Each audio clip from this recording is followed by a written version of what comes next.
welcome back to a Jenmouse45 video, where today we're going to be doing something a little bit different. As you all know, RWBY is my jam and jelly. I love this show so much. I have multiple videos on my channel about it, as well as past live streams on like Instagram where I would sit and review the volume. We've already finished RWBY Volume 9. It was amazing. Absolutely love the story, love the music, can't wait for the soundtrack. Lots of new and fun characters, especially the Curious Cat. That's one of my favorites, as well as Juniper, of course. But I was originally gonna do like a RWBY Volume 9, just kind of like reflection, reviewing some of the episodes, but as you all know, I have a friend named Springy from Demon Interviews, where in the past I have helped him cover different volumes of RWBY Ice Queendom and all that. So you'll see the link down below for that video, so be sure to check it out, leave a like, leave a follow, all that good stuff. So now I'm pre-recording this before recording, and if Ice Queendom has taught me anything, we could talk for hours and hours about a certain subject, especially RWBY. So I thought I would break it down, and since this was Volume 9, do 9 top Jenmouse45 moments that I enjoyed during the show. We're going to start with number 1, which is when the girls found each other in the very first episode. Might not seem be that big of a deal, especially if you're like newish to the fandom, but if you were like me and you were waiting pins and needles for 2 years, even though the girls probably hadn't seen each other for minutes, hours or so, seeing them come back together, you know, facing the Jabberwocker, you know, the Blake and Yang hug and everything like that, it was just like, oh, they're all together, they're all okay, it's all gonna be okay. So you think. Not only that, 2 other characters fell from Remnant. That was Neo, which I was kind of like, don't know, don't care. She's not my favorite or anything like that, even though I have a whole video about me appreciating her a bit more with the Roman holiday. But we had Jean, who was revealed to be the Rusted Knight, and new outfit, new hairstyle, very much shocked. So yeah, that was a bit of a surprise, especially since they saved it for the end for a cliffhanger, and then you had to wait another week. I was like, oh, they do love their cliffhangers, don't they? And then throughout the course of, you know, the events that were happening, we saw Neo manage to create Roman Torchwick and Pyrrha Nikos, which means we got to see them in the new animation style, which was something that I hoped and prayed for the longest time, and when it finally happened on screen, I was so happy. Despite everything that happened in that scene, again, check out the review where I'll go in more in depth, but just seeing them again in the new animation style and like work in that animation style was like, oh, so good, so good. As I mentioned briefly before, we have the Afterins, the ones who live in the ever after. There we go, correct grammar. We have the Curious Cat, we had Little, we had Juniper, the Paper Pleasers, Jinxie, I'm trying to think, the Blacksmith Lady. We had a whole bunch of characters, so everybody was so cute and adorable. Oh, it was adorable. I'm just gonna say this right now, I still need a Team Juniper plushie. I need a little baby jackalope in my hands to just cuddle, so Rooster Teeth, get on that, please. And something like 100 times more adorable, of course, was the Bumblebee kiss.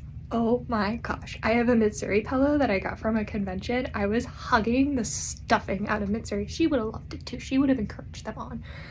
But oh my gosh, that whole scene was absolutely phenomenally well done. The music, the art, the way that they were like talking to each other, like the little movements and stuff. I was like, oh, it's like the Renora scene from Volume 8 all over again. It was just, oh, so good. And finally, about time. Yes, I know Nora, I hope, is still alive in Backio. Probably woke up in a cold sweat like it happened, and I wasn't there to witness it and stuff, but she'll get to see it. Manifesting Nora in Volume 10. That's all I'm doing right at this moment. But yes, not to take away from that, Blake and Yang, officially a couple. I'm so happy. Finally, after all these years, they're together. So next up, kind of on the serious side, was learning more about the brothers, the gods of Remnant, and finding out their lore. That backstory was just like Pikachu shock face the entire time, just sitting there like, what? the fact that they were there in the ever after first, they were creating, taking care of the place and everything, and then enough so that they created a being. Should have also mentioned spoilers, but it's all good. We'll definitely have spoiler warnings in the demon interview later on. I'm for sure about that. So, you know, just like learning more about their story and how they came to Remnant. They weren't just already there at Remnant and stuff. It was like, dude, what is going on here? I'm sure a lot of folks would have been like, you know, maybe we could have had this information a couple seasons or a couple volumes back and everything, but I think it makes sense because they start in the Ever After and the blacksmith kind of already knew about it from the tree and everything. It was just, I don't know, it left me with so many questions. It's like, oh, what is going on? Towards the end of volume 9, we then had Jean was able to transform into his younger self again. This is like my 7th moment, but it should be number 1, but it kind of does spoil it because at first it's like, oh my gosh, Jean, the rest of the night, what is going on? And then it's like finally he goes back to like his younger self and everything like that. It was just like, ooh, thank goodness.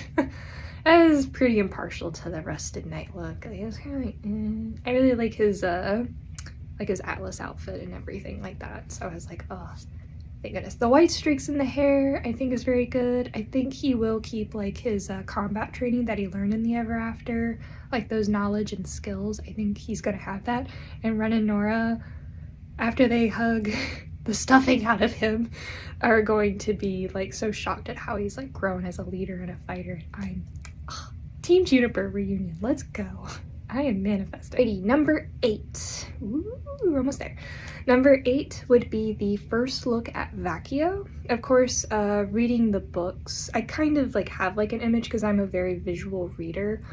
And, you know, I've been out to the desert, you know, you see movies about the Wild Wild West. So you kind of have like this picture of like what Vacchio could look like, you know, even looking back at like the old RWBY clips about like the kingdoms and whatnot. But to like actually like see and witness Vacchio for the first time, like on the screen, was just like, oh, we're here, we're in the kingdom, let's go! And then roll credits. So it was like, we don't get to see Nora. I'm sure we'll see her eventually, and then, you know, we'll get to see more of Vacchio and everything like that. Even there's probably gonna be a lot of sand everywhere, but I am excited to see like the other characters, new characters, the headmaster, and hopefully the next relic, which I don't know which one's gonna be. What are we at? We need the crown and the other thing. Oh, I should know this. such a RWBY nerd, I should know. Scepter, crown, lamp. Yeah. Oh, sword. Okay, yeah, I keep thinking it's sword is at Vacchio, and then the crown's at Beacon, so that's a good stuff. Alrighty, and lastly, to wrap up everything, the 9th thing that I really enjoyed about RWBY Volume 9 was just the meaning behind Volume 9. It kind of, towards the middle, started giving this feel, I don't know the right word, oh gosh, and I have to talk more later on, but just kind of like this internal feeling while watching was just like, you know, be who you want to be, you know, choose yourself, that you're worthy enough and everything like that.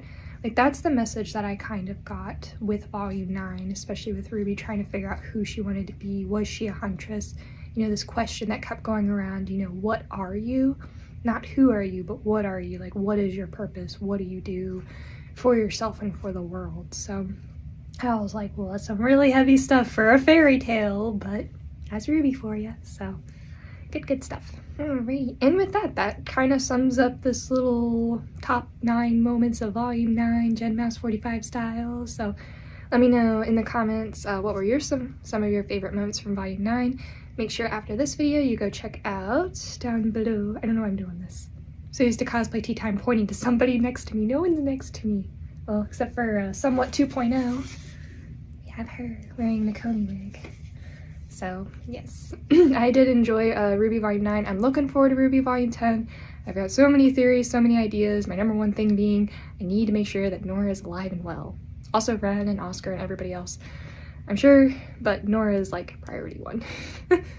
So yes, do let me know down below What were your thoughts about the volume? Make sure you leave a like and comment on this video, leave a like and comment on the review. Hope to see you all over there, and until then, peace, love, and kindness. Bye everyone!